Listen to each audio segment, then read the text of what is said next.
what is a taster and why is it a little bit different than a webinar? A taster should be about 45 minutes in length. Sometimes we go a little over with questions, but it's meant to be a short taste of a future course. And that's why we've designed it as such. The instructions that I give to anyone that's doing a taster is please provide our participants with at least 2 to 3 takeaways. Something that you can be considering putting into use, anything like that within the next couple of days, couple of weeks, couple of months, but something that's very practical that you can really consider as you're moving forward and doing your job. What we would like from you in providing the taster is any feedback, especially to Stephanie as she continues to prepare for this course. Her course is going to be offered within IAP2 Canada. I believe it's in May, but Drew will add all of that information into the chat box to make sure that you have that. But it is an opportunity to try it out and make sure that you get something from it as well. So we're super excited about Stephanie taking this on and giving you a little bit of information that you can take away. Stephanie has spent 10 years working for the Government of Canada in the External Affairs Department, and then she went into private consulting and is now an engagement lead with Bang the Table. Stephanie's goal is to challenge citizens to go beyond themselves and engage more and more in dialogue about their cities, their governments, their national parks, and probably oh so much more, Stephanie.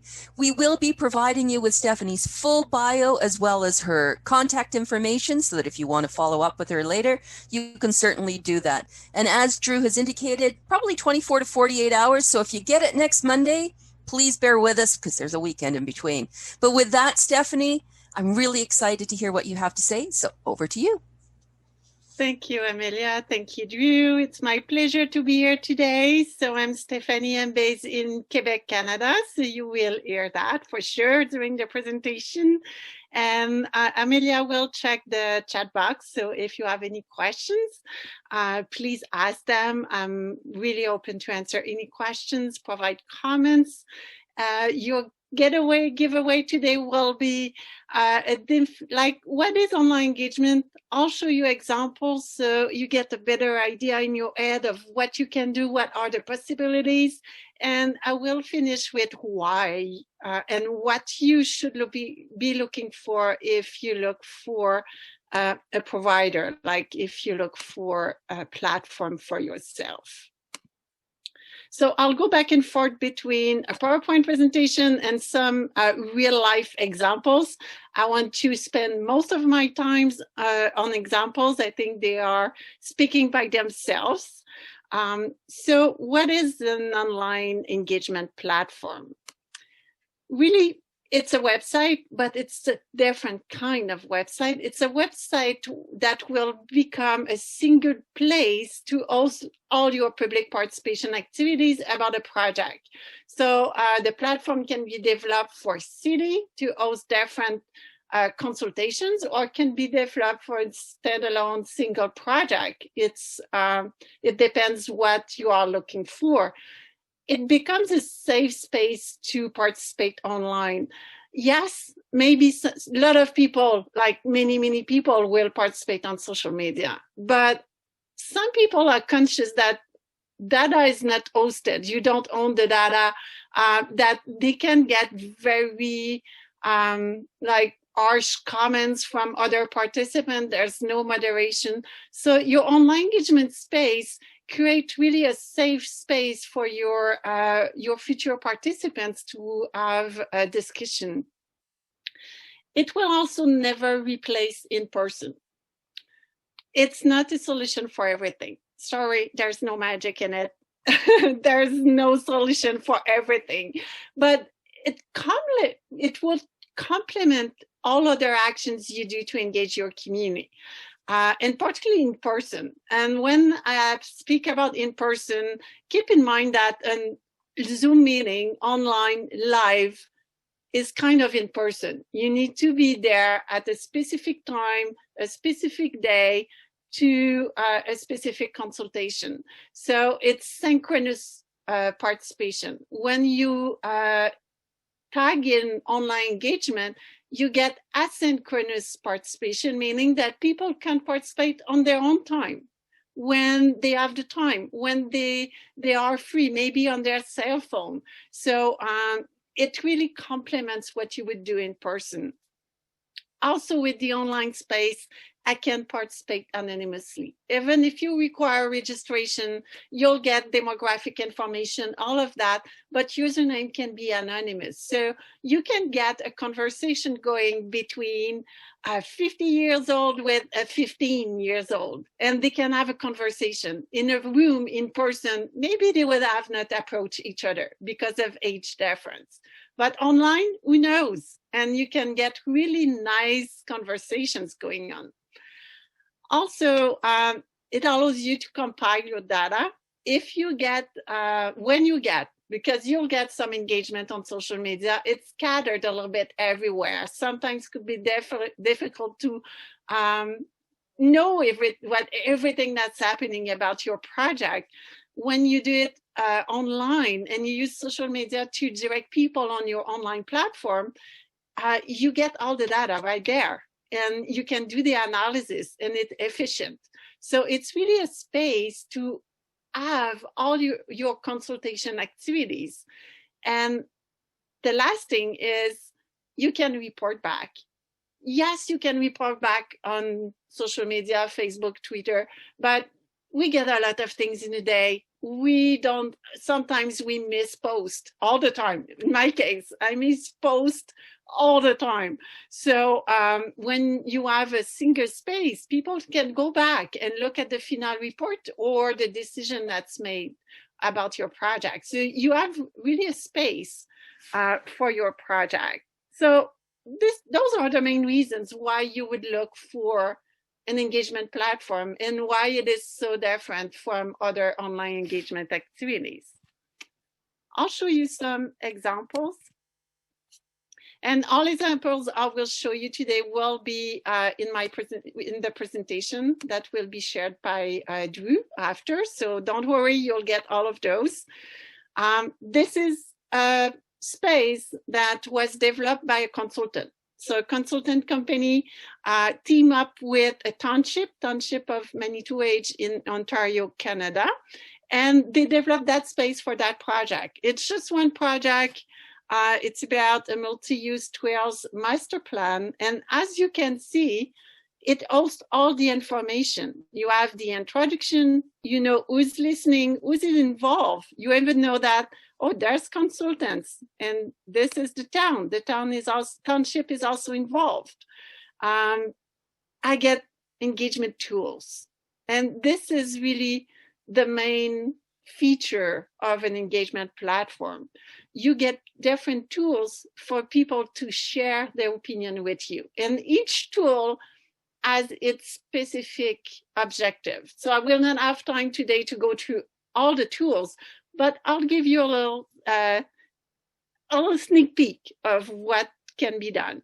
So the first thing here is a newsfeed. What's happening right now? So what they've heard so far, recommendations from the survey, and they are guiding the participants through different steps. So they're inviting them to pin a map. The map is a really nice tool where the community can take a pin. They have pin on different subjects, and they place the pin on the map. It's a drag and drop, and we can see all the comments on the map. So I can take a look and see which comment I want to see, and I can dive in and look for a comment. People share comments, they share pictures. It's a really good way to get some engagement. Still, this is interactive, this is nice, but some participants in your community will like a survey. People are used to survey, like I would say 90% of the time people will get a survey. So you can get a survey. And the sign in register here is because before I participate, I need to register. When you register, we double verify emails, make sure it's one person, and you give some demographic information. Anything you need as a consultant, you can ask for demographic information. There's a brainstormer. So they have a lot. maybe they pushed it a little bit far.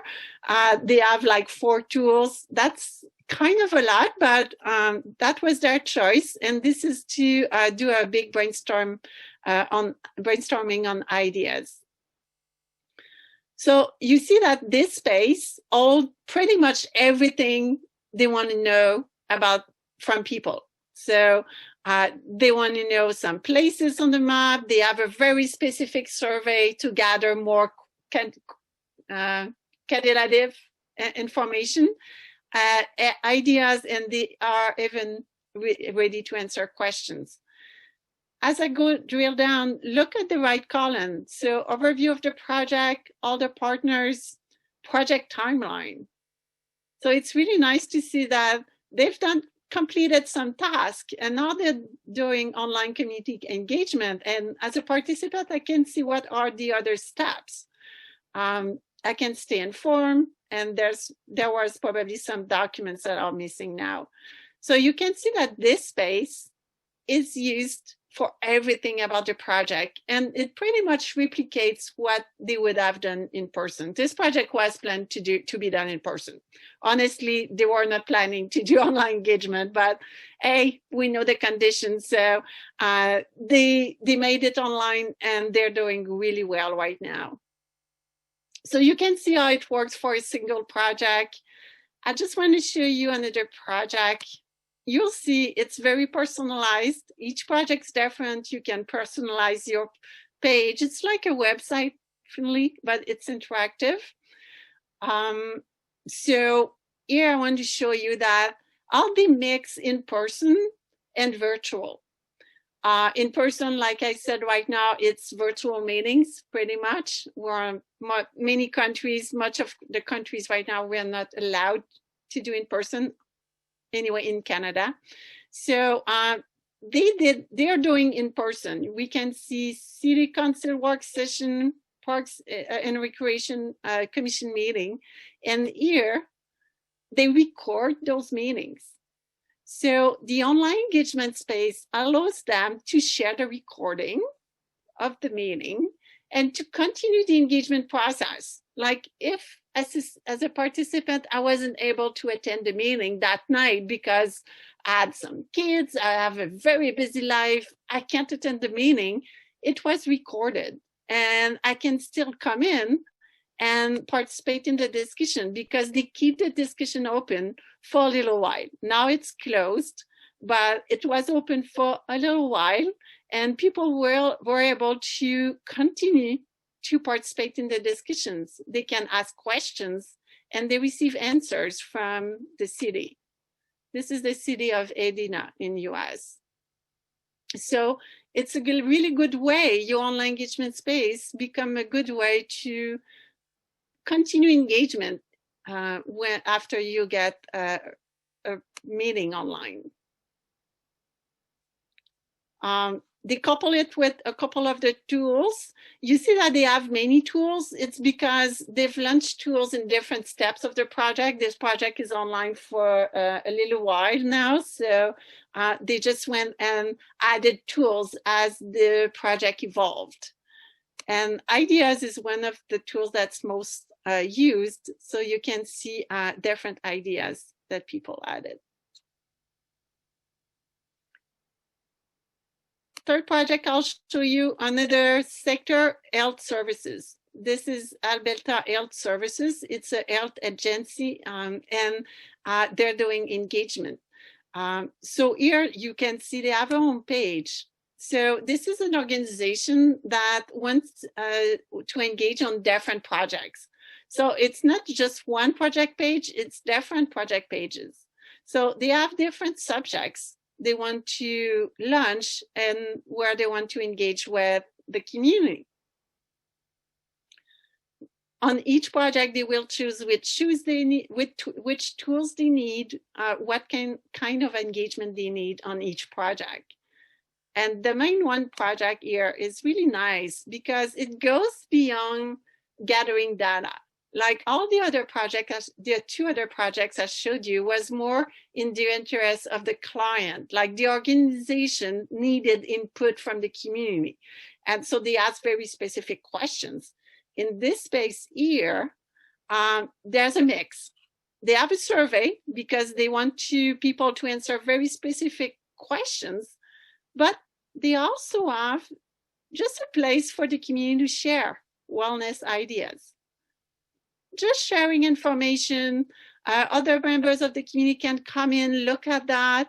They can exchange information. They can comment. They can like ideas. So it's more a community building space. So here they're really trying to build the community, to make sure the community has a space to share ideas, to share information between each other. So yes, might be useful for them, but it's mainly for the use of the community, to build a community page.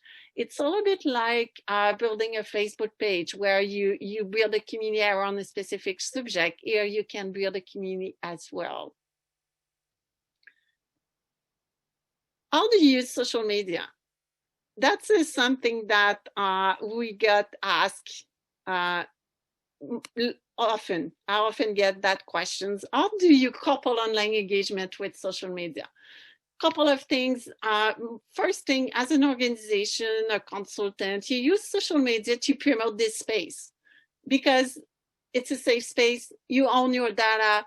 It's you get all the participation there. You get all the data. It's easy to do the analysis. So you use social media to bring people in this space. You can promote the page. You can pick the URL for specific tools. Maybe I want the survey tool. I can pick the URL for the survey and bring people directly on the different surveys.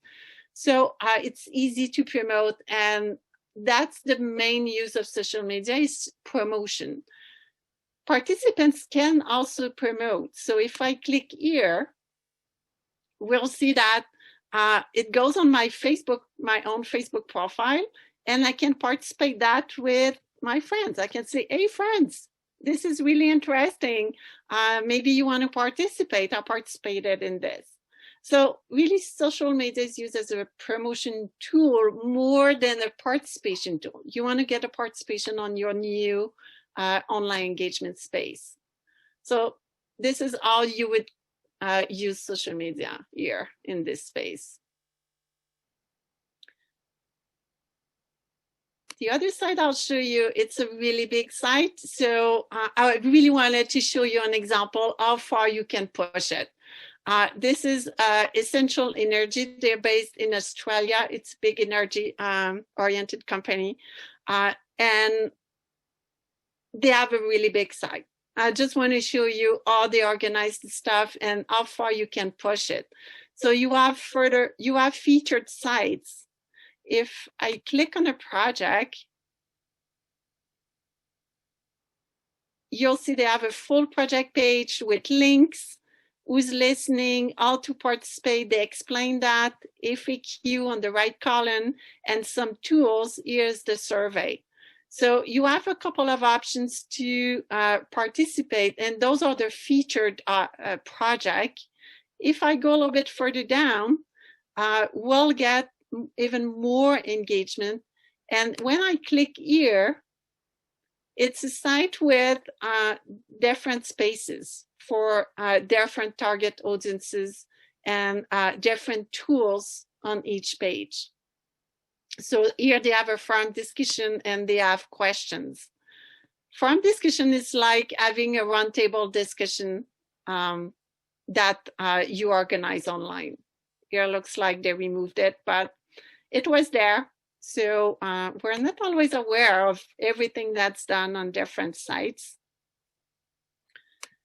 So you can really go and have different subjects, different titles, different engagement, use different tools on different pages, and really helps you to keep all your engagement activities at the same place. So they call it Essential Energy. This is the name of their site. If we look at some of the project, like the stakeholder engagement project, we'll see that they get on their own page. So this is a site with three layers. They have the homepage, and they have a second sub-site, a mini site, just for stakeholder engagement. And they have their own project. Those projects are for specifically for stakeholders. So even if you are a big organization, you can get your stuff organized, and you can focus all your engagement activities on your online engagement space. So that could be another reason to develop an online platform, is that if you're an organization like a city, a municipality, a company that is looking for the long term, you can look at having a site with multiple projects, and just throughout time publish and archive some projects. So I'll go from big, this is really big, to very small. This last site is done by a very small, a smaller community, not very small, but a smaller community in Ontario. It's 75,000 people in that community. There's only 1 or 2 people taking care of that site, and we can see that they're still doing a good job. So they have consultations on all different subjects, and they have one about district development. So this district, they need to develop, redevelop, and they're looking for the input of the community. So you can see that they develop a really nice page. They even have a video to explain how to register, why to register. It's a very small community, so they found out after a couple of months that the community was hesitating at registering, at providing input. Everyone knows everyone. They were not sure it would be anonymous, so they did a little nice video that just explains to the community that this is a safe space, they can participate anonymously, and how they register and why they register. So that's a good way to get the buy-in of the community. Might be less sensitive when you're a big organization, but could be very sensitive for smaller communities. So who's listening is there. You have updates about different meetings. So they've done meetings before, so you can get updates about that. Some FAQs with big projects like that. It's really good to answer some questions, and they have documents. So when you consult, I was saying, like, you want to report back, this is one way you can have you can report back. So those are documents that you can share, and you can share what happened during those meetings.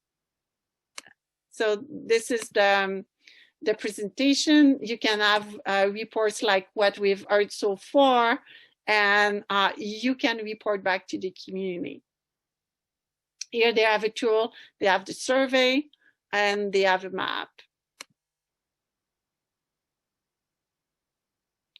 So it's good that you can have different surveys for targeted to different communities. Here they have a community advisory group, owners, property manager, I guess, and anyone can pin the map with some suggestions.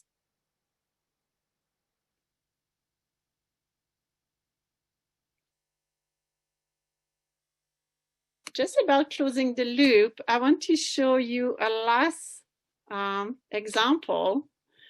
This is a project, a big project that was done in Halifax. It's kind of on the Atlantic side of Canada. And they've done a project over a long time. If we look at the timeline here, I'll just expand the timeline.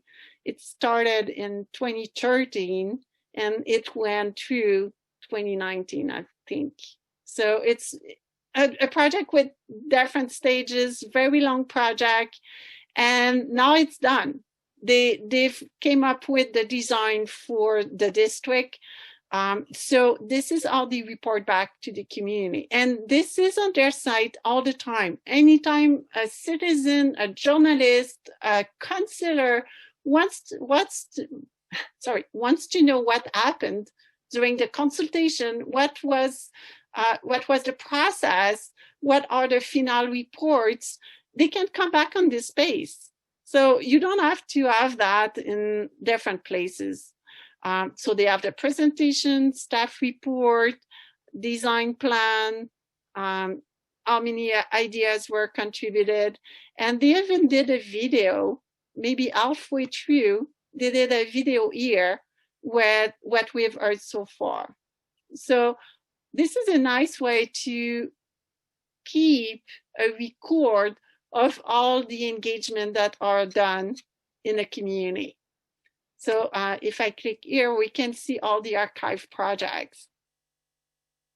Halifax has a site, an online engagement platform for quite a while now, so we can see all the archived projects. I can't contribute anymore. They are all completed, but I can click and I can take a look. I can see what was done. Most of the time they'll post the final decisions and some information about what happened during that consultation.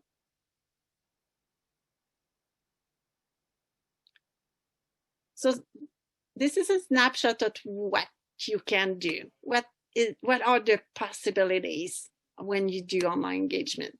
And you can see that my presentation includes a lot more examples, and you will be able to click on those and look around. So you have some single projects, municipal governments of different sizes, health sector, utilities, and you can see how they use the space. Some people are jumping right away and are very interactive. Other people prefer to stick with the survey. It depends on project, it depends on the community, it depends on the organization, but for sure you have some options. Why would you use online engagement? Why using this instead of a regular website coupled with a survey or social media, and you just launch discussions on different social media? First, you get a site, you get a place where you can grow and nurture your community online. So you can really develop a sense of place. People will know that if they go on that site, they will find every project that they can engage with.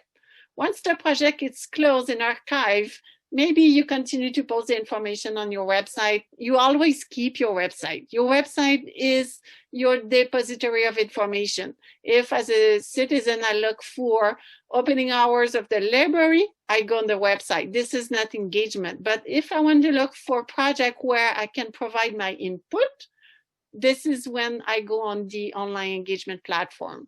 Everything about providing my input will be there. So you really nurture a community online like you would nurture a community online on different other means.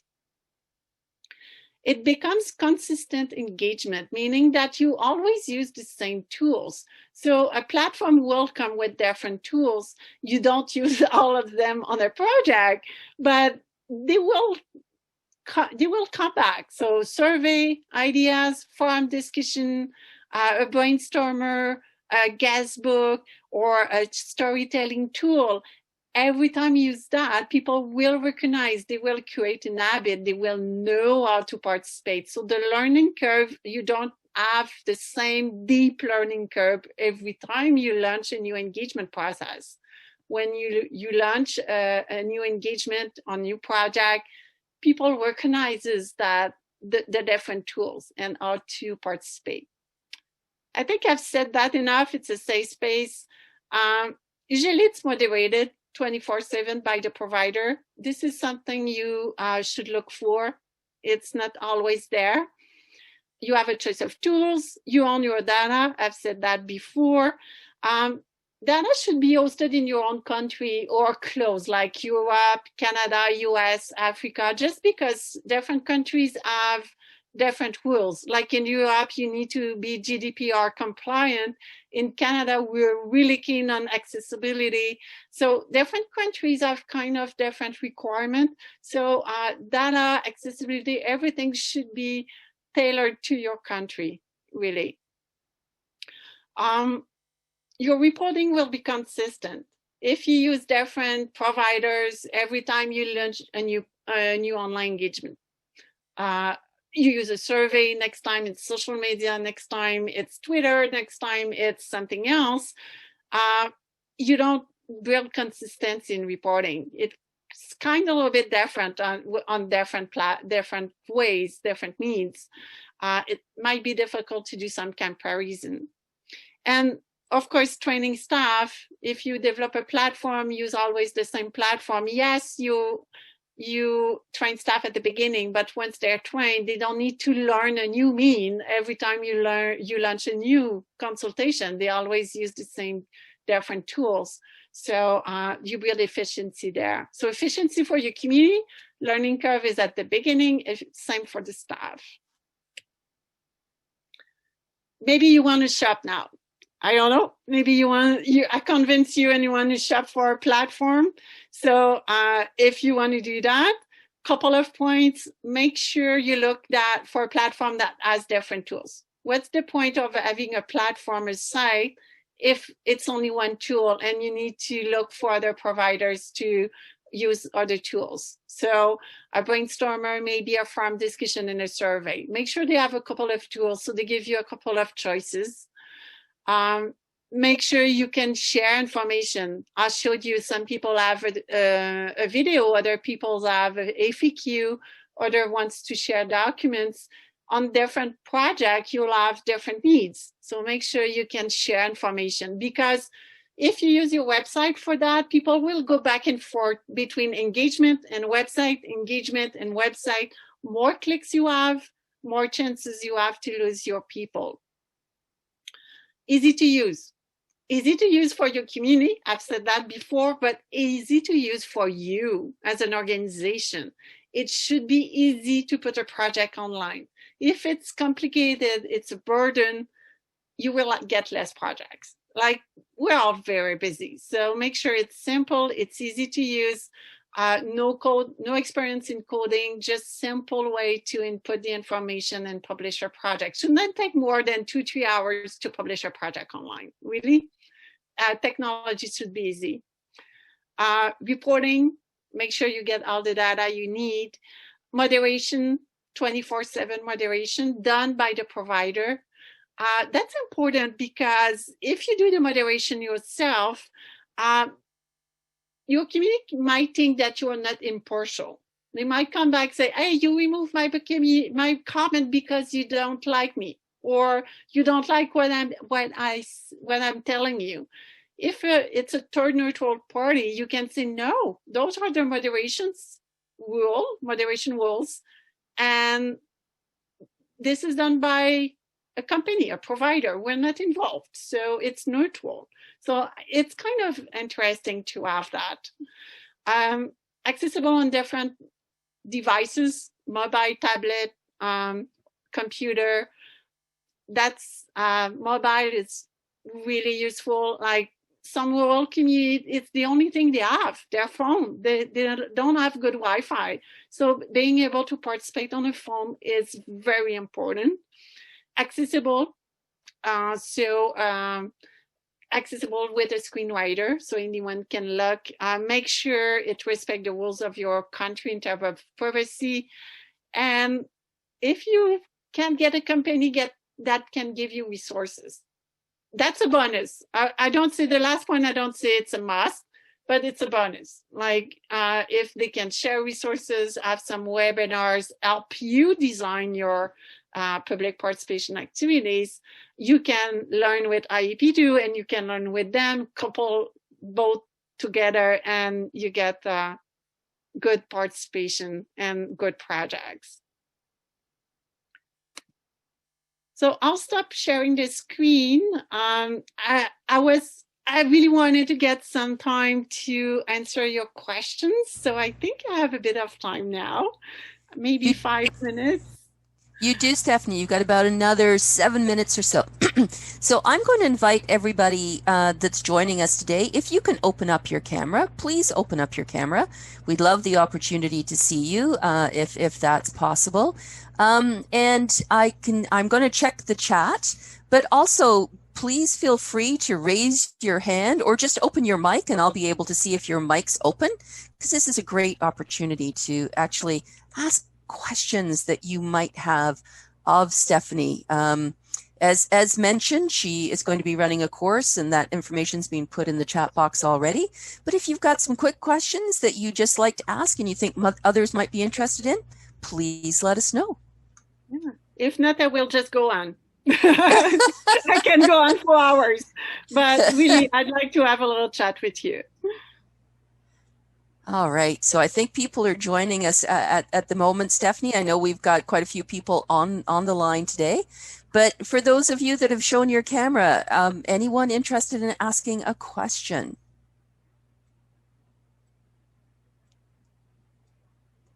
Everyone's very quiet. So Stephanie, maybe I'll ask a question. You do this a lot. What are some of the concerns that people express when they're thinking about an online platform? Are there any major concerns that people go like, oh my goodness, how do I train my staff? I'm a little bit worried about this. I'm a little bit worried about cost. All of these other things. Are there questions that people should be thinking about as they go on to thinking about an online platform? Cost is always a concern, of course. Budget, money. Look for a provider that adjusts the cost based on the size of the community or the size of your project. They should be able to do that. So if you have a small project with a small community, it costs you less than if you have a big project with a big city, or if you want to have unlimited project on your platform or only one project, they should be able to adjust to the size of your community and to the number of projects you will have on your platform. This is first thing. And the biggest concern I get is privacy, security, and accessibility. Those are the biggest concerns. In terms of privacy, like I said, data should be hosted in your country. You can look for ISO certification. ISO 27000 is about security, so you can look for that. Make sure the servers are secure. Make sure they have backup of servers. Make sure they have how they call that, a plan in case something crash out. They have a backup plan? Yeah, backup plan. Make sure they have technicians available around the clock if something crash. It happens. It happened to us. Like, just a quick story. We have about 200 sites in Canada, and we got one client that got 80,000 surveys completed in 3 hours. It was crazy. We never had that before. So everything crashed for 2 hours. We have contingency plans. Everything was back up in 2 hours. We sent quick emails to all of the clients and all of that. But you need a company that's ready for that. It's technology. It works when it works. Accessibility. That's a big thing in Canada. I think in Europe as well. Not so sure about the other countries. Being accessible with a screen reader, contrast, all of that. You have some tools online you can use to make sure it's accessible. So do some testing before you buy something. Make sure they have some accessibility features, requirements built in their platform. Those are really the main concerns. Just coming up just after that is what I do with comments. Like, what do I do when people start to argue online and they start to have big conversations? And I'm not sure.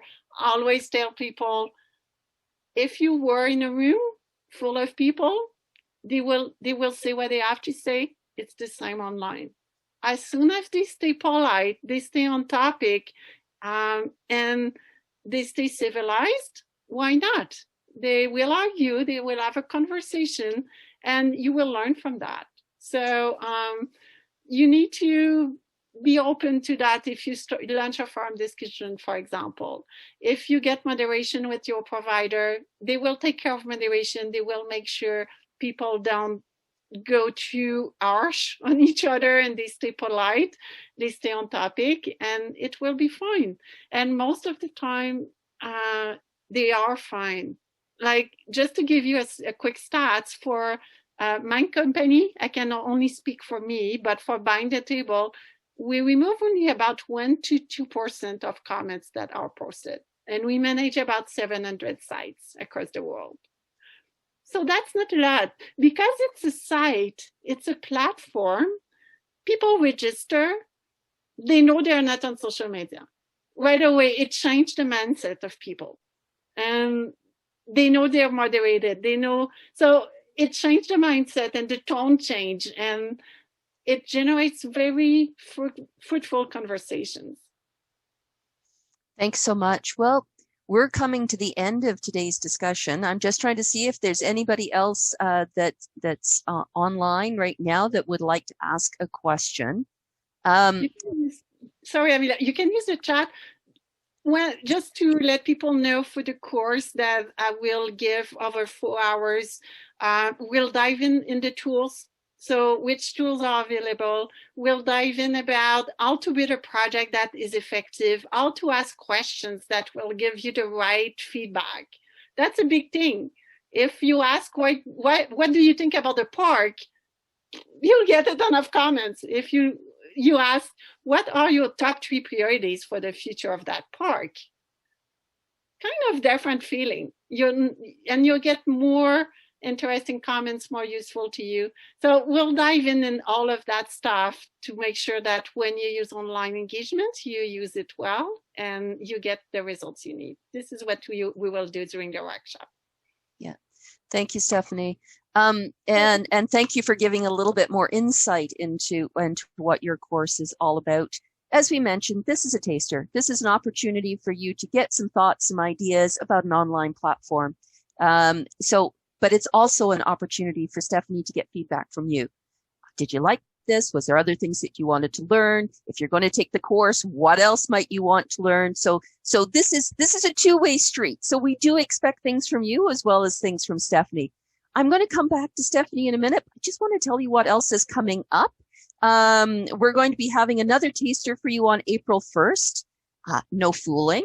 And this is about thinking outside the scope, using systems thinking to create transformational engagement strategies.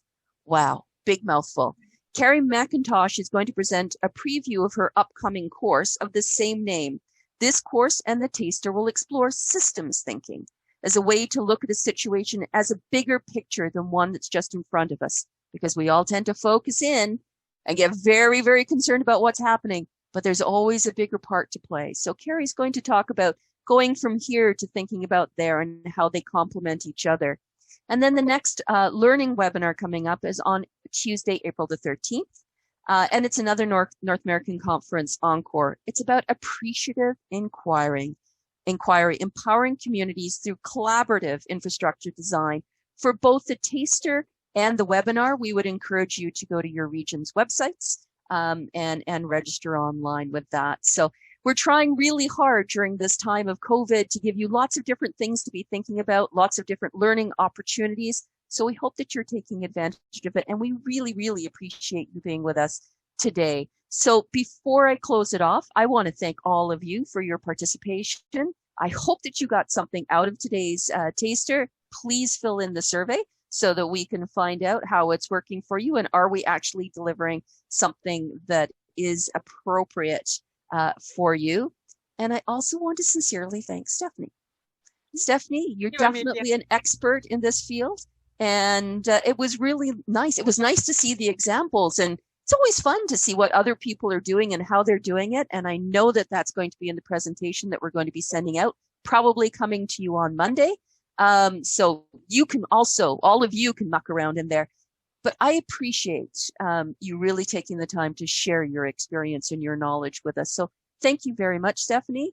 And before we go, is there any last words from you?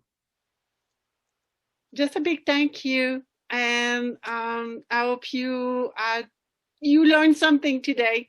I always speak fast, so I hope I wasn't too fast. And I'm really looking forward for the workshop to dive a little bit more in the subject. Thank you so much, everybody. Real pleasure to see you all. Take good care. I love it when people wave back. That's so much fun. Have a great day. Have a great week. And hopefully we'll see some of you back with us on April 1st when we have our next taster. Take care. Bye-bye now.